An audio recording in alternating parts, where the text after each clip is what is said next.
नमस्कार, आप देख रहे हैं पॉलिटिकल आइडिया और मैं हूं प्रदीप कुमार।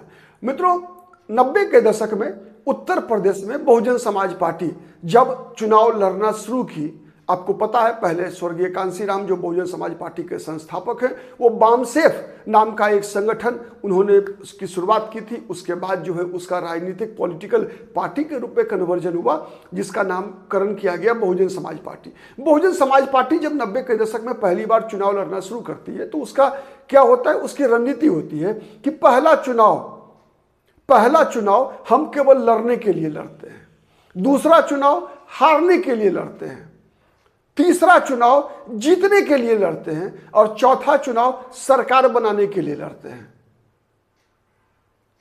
आप कहेंगे मैं ये बातें क्यों कह रहा हूं, आज दोहरा रहा हूं, तो उसका संदर्भ बिहार में होने वाले विधानसभा चुनाव से भी लगता है। कैसे लगता है? तो मैं आज बात कर रहा हूं मुकेश सहनी की। मुकेश सहनी वीआईपी के सुप्रीमो। आपको पता है मुकेश सहनी सबसे पहले चुनाव लड़े लोकसभा का, फिर विधानसभा का चुनाव लड़े। पिछली बार जब वो चुनाव लड़े एनडीए के साथ तो 10 सीटें मिली उनको, और 10 सीटों में 5 टिकट भी भारतीय जनता पार्टी के कार्यकर्ता और नेता ही मुकेश सहनी की पार्टी के सिंबल पे चुनाव लड़ रहे थे। परिणाम क्या हुआ? 4 जीते। लेकिन चुनाव के कुछ ही दिनों के बाद मुकेश सहनी का भाजपा के नेतृत्व के साथ मतभेद वैसे ही हुआ जैसे एक जमाने में मायावती का पहली बार जब सरकार में शामिल हुई तो मुलायम सिंह यादव के साथ हुआ था। उसके बाद खैर उत्तर प्रदेश की कहानी बहुत बड़ी है, स्टेट गेस्ट हाउस कांड, और उसके बाद फिर मायावती और मुलायम सिंह का संबंध, वो एक अलग कहानी है, उस पर मैंने दोहराऊंगा। लेकिन मैं मुकेश सहनी की बात इसलिए कर रहा हूं कि मुकेश सहनी पिछली बार जब 2020 में उनको पहली बार उनकी पार्टी के लोग विधानसभा में चुनाव जीत कर पहुंचे तो ये कहा गया कि मुकेश सहनी की पार्टी का खाता खुला और मुकेश सहनी विधान परिषद के सदस्य बनकर बिहार सरकार में मंत्री भी बने। तो एक प्रतीकात्मक सरकार में आकर पहली बार मंत्री बनना यह महत्वपूर्ण था। मतलब जो लोकसभा चुनाव लड़े थे वो 2019 का, वो केवल लड़ने के लिए लड़े थे। उसके बाद 2024 का चुनाव लड़े थे वो अपनी हाजिरी बनाने के लिए, आप कह सकते हैं। अब 2024 का जब लोकसभा चुनाव लड़े वो, तो 2024 के लोकसभा चुनाव में वो एक ठीक है सीटें नहीं जीत पाए, लेकिन एक बड़ी ताकत के रूप में आरजेडी इस बार भी 3 सीट देने को मजबूर हुई लोकसभा में भी। तो अगर ताकत नहीं है तब तो नहीं दिया होता। और इस बार भी जैसी चर्चा है 2025 के विधानसभा चुनाव में कि कम से कम 20 सीट के आसपास मुकेश सहनी को मिलने की चर्चा हो रही है, बात हो रही है। और साथ ही मुकेश सहनी लगातार इस बात का दबाव बनाए हुए हैं कि मुझे 60 सीट चाहिए और 40 से नीचे तो कॉम्प्रोमाइज नहीं करेंगे, और साथ में चाहिए क्या? Deputy CM. अब याद कीजिए, आप थोड़ा जोड़िए उत्तर प्रदेश की राजनीति से बिहार की राजनीति को और मायावती और कांसीराम की राजनीति से मुकेश सहनी की राजनीति को, तो कुछ चीजें समझ में आएगी आपको। जिस प्रकार से सीटें इतनी चाहिए उसके लिए दबाव बनाना, फिर डिप्टी सीएम के लिए दबाव बनाना, और बार बार इस बात की चर्चा करना कि कम से कम 20 से 25 विधायक हमारा जीत कर आए। अगर मान लीजिए ऐसा हो गया कुछ, मैं कह रहा हूं इन वर्स्ट केस 20 ही सीट मिली मुकेश सहनी को, और 20 में से मान लीजिए कि राजद के पक्ष में माहौल कुछ अच्छा बना और 15 जीत गए इनके। अगर 15 जीत गए और वीआईपी पे अगर सरकार निर्भर रही, मतलब माइनस वीआईपी बहुमत नहीं रहेगा, ऐसी कोई परिस्थिति बनी, तो आज जो डिमांड है मुकेश सहनी का कि मुझे डिप्टी सीएम बनाना पड़ेगा, क्या वो डिमांड डिप्टी सीएम से सीएम में कन्वर्ट नहीं होगा? इस बात की गारंटी कौन दे सकता है? आप याद कीजिए, मायावती भी जब उत्तर प्रदेश में 6 महीने की सरकार बनी थी बीजेपी के साथ, तो पहला 6 महीना सीएम बन गई, सीएम रह गई। बाद में जब अगले 6 महीने के लिए कल्याण सिंह को सत्ता का हस्तांतरण होना था तो मायावती ने क्या किया? मायावती ने मना कर दिया। याद कीजिए, ऐसा पहले भी हो चुका है, कर्नाटक में भी हुआ। कर्नाटक में भी बीजेपी और जेडीएस का समझौता हुआ ढाई साल के लिए।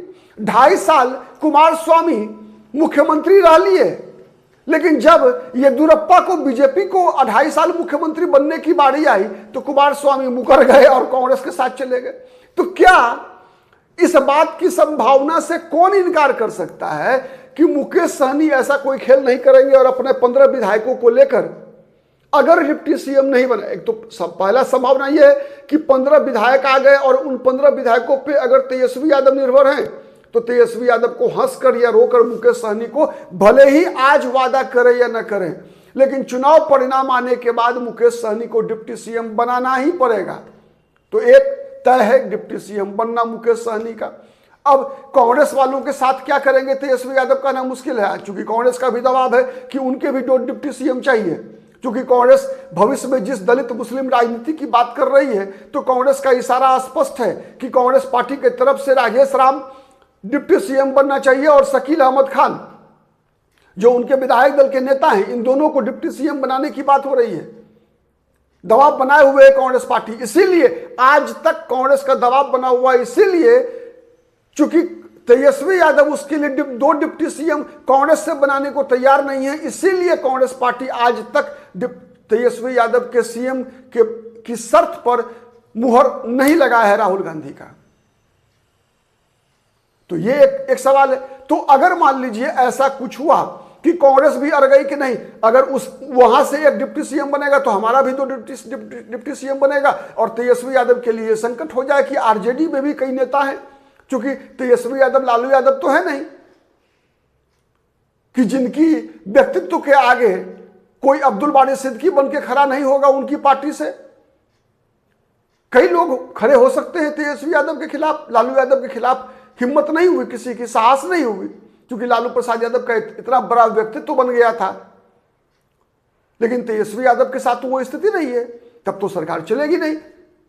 तो एक परिस्थिति ये है। दूसरी परिस्थिति ये भी हो सकता है कि जैसे मायावती मुलायम सिंह के साथ चुनाव लड़ी, हो गया गेस्ट हाउस कांड, उससे पहले विवाद, पार्टी में तोड़फोड़, और वो चली गई बीजेपी के साथ। तो अगर मुकेश सहनी वैसा ही खेल कर ले कि बीजेपी के साथ जाके सीएम बन ले तो तेजस्वी यादव क्या करेंगे? एक संभावना बनती है। और ये चीजें अगर हम मुकेश सहनी के राजनीतिक यात्रा को देखें, जब से वो 2015 के विधानसभा चुनाव, याद कीजिए जब वो चुनाव नहीं लड़े थे 2015 का, न उनकी पार्टी थी उस समय में, उसके बाद बनी पार्टी, लेकिन 2015 के चुनाव में वो भारतीय जनता पार्टी के नेताओं के साथ, विशेषकर सुशील मोदी के साथ, सुशील मोदी के मंच पर चढ़कर बीजेपी के उम्मीदवारों के पक्ष में चुनाव प्रचार कर रहे थे। तो अगर ऐसी स्थिति में अगर फिर से कोई मुकेश सहनी कोई खेला कभी भी कर दे सकते हैं, इस बात की संभावना से कौन इनकार कर सकता है? तो कई ऐसी स्थितियां हैं, अभी ये it's very early to assess anything, but possibility से आप कोई इनकार नहीं कर सकते। और ये सब बातें ऐसा नहीं है कि केवल मेरे दिमाग में है, आपके दिमाग में है, बल्कि तेजस्वी यादव के दिमाग में भी चल रहा है। इसीलिए